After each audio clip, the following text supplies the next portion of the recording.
Hey guys, welcome back. I think today I had a just maybe a short haul video. Hopefully it'll be short. Just some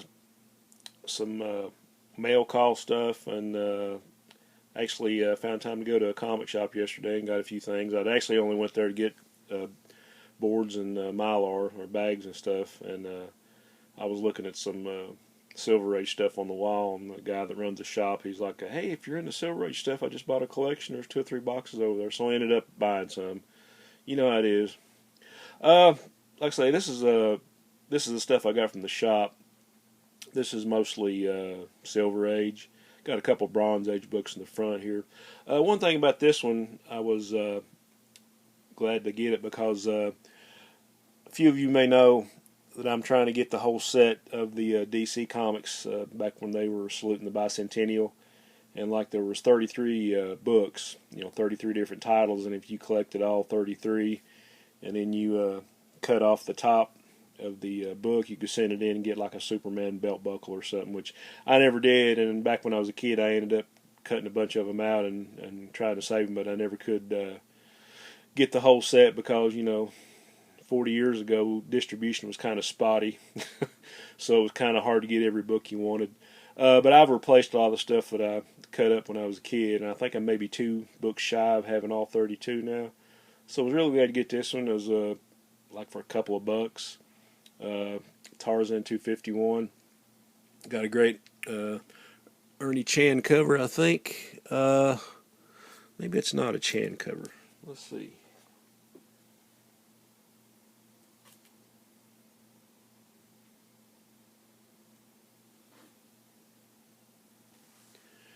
I'm not sure. That might be Garcia Lopez. Uh, but one thing, there is Garcia Lopez art on the interiors. This was towards the end of this run, and I think Joe Kubert was pretty much off the book by then. But like I say, the main reason I got it was for the bicentennial cover. But it has really got some nice art by Garcia Lopez. Okay, other Bronze Age book I got was Ghosts 97. And this is kind of cool because you have, I think, 97, issue 97 through 99. Excuse me. Getting a little hoarse. All had appearances by Spectre, and all of them had Jim Aparo covers. So you guys that read that great run of the Spectre back in Adventure Comics in the mid 70s, you have the Spectre and Dr. 13. Some pretty cool stuff in there. Okay. This is one of the few Brave and Bold that Neal Adams did that I was missing. And this was probably a mid-grade copy, probably a VG. It's number 82, guest starring Aquaman. But great story and great art. Really nice cover.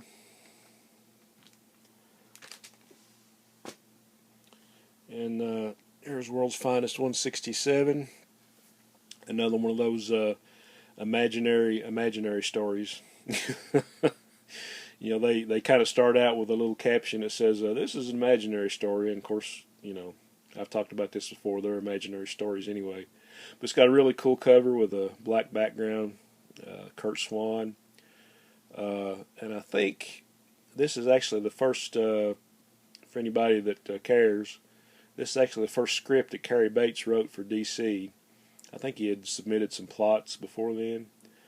But for anybody that knows Cary Bates, he had a big long run on The Flash. He wrote some Justice League, maybe some Superboy and the Legion stuff. But he was one of my favorite writers in the 70s.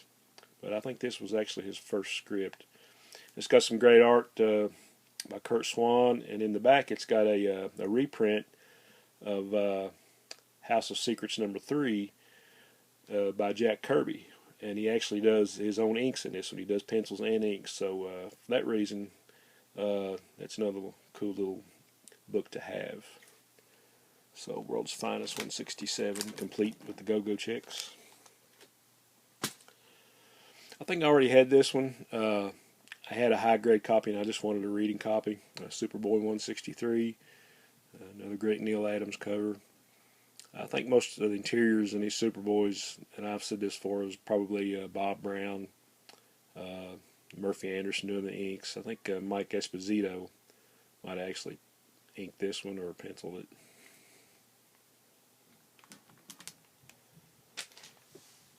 And Daredevil 34, To Squash a Beetle.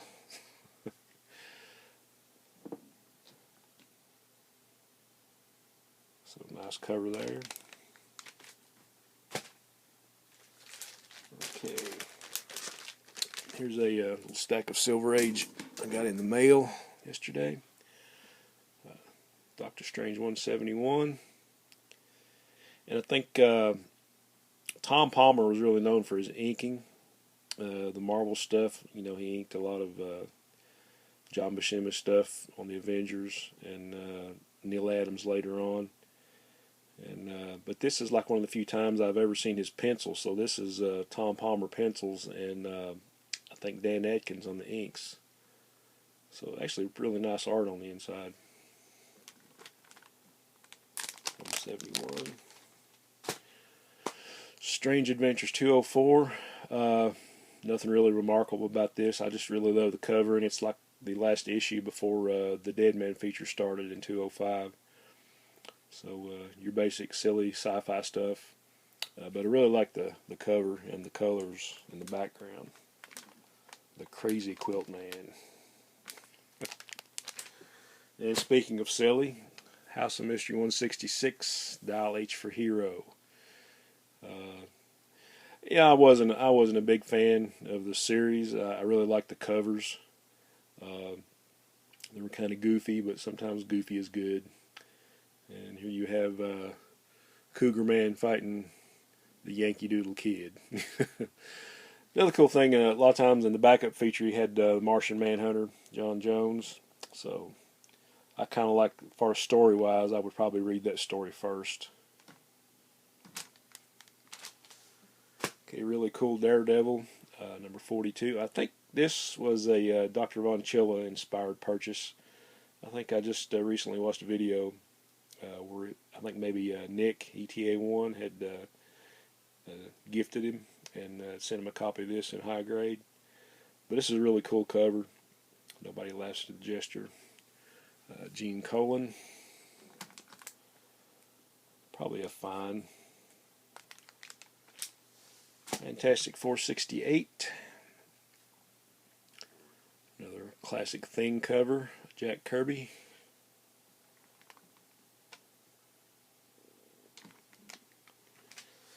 And another Daredevil.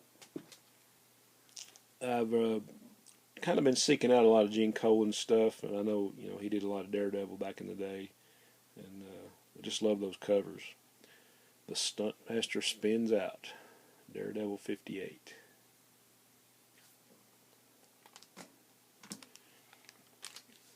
Okay, the last comic in this haul, Avengers 78. Another great John Buscema cover. This is actually the first appearance of the Lethal Legion. And really nice book. Okay, a couple other things I got in the mail as far as mail hauls. Got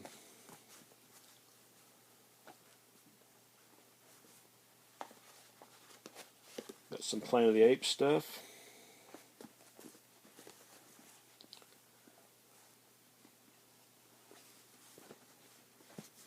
There's some actually some novelizations of the movies and the TV show.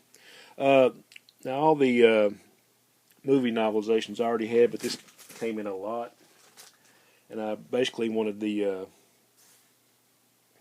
TV adaptions because I didn't have those. And as you all know, I'm a big Planet of the Apes guy. So, but anyway, I've already got these, but I'll go ahead and show them to you. This is actually Pierre Boulle's original novel, and anybody that thinks they know Planet of the Apes and haven't read the original novel, you don't know Planet of the Apes.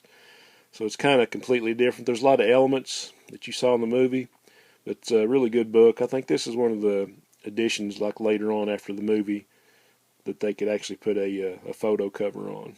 But pretty good shape. I think I had another one, maybe a little bit better shape than this one. Then you have the novelization of Beneath. This one's pretty ratty shape, but like I said, I've got a better copy. Here's some photos from the movie.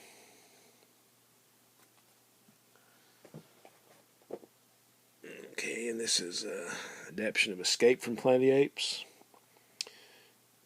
Pretty ratty shape, but I got him for a song, so meet baby Milo, who has Washington terrified.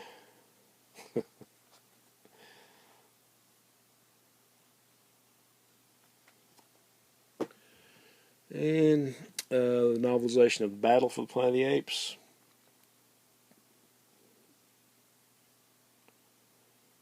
Pretty nice cover. This one's actually in pretty decent grade.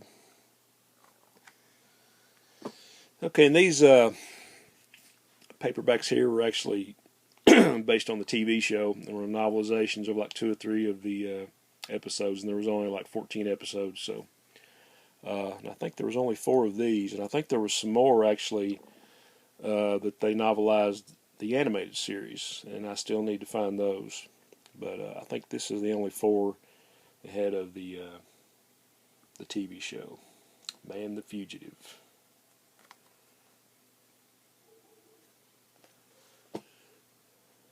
Planet of the Apes 2, Escape to Tomorrow. I think after the show got canceled in the mid-70s, they actually came back and build 2 episodes as a Planet of the Apes movie, and they actually just put 2 episodes together.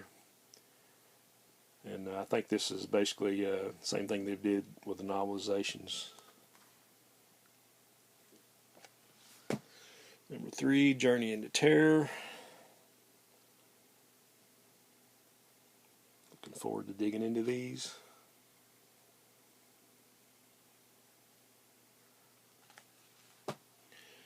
And the last of these, Lord of the Apes, number 4.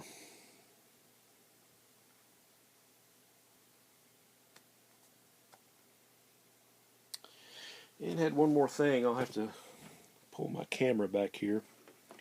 I'm still trying to collect all the PVC figures that DC put out several years ago. And this is the second Green Lantern set. This is actually all the Alien Green Lanterns. I still need to get the first one.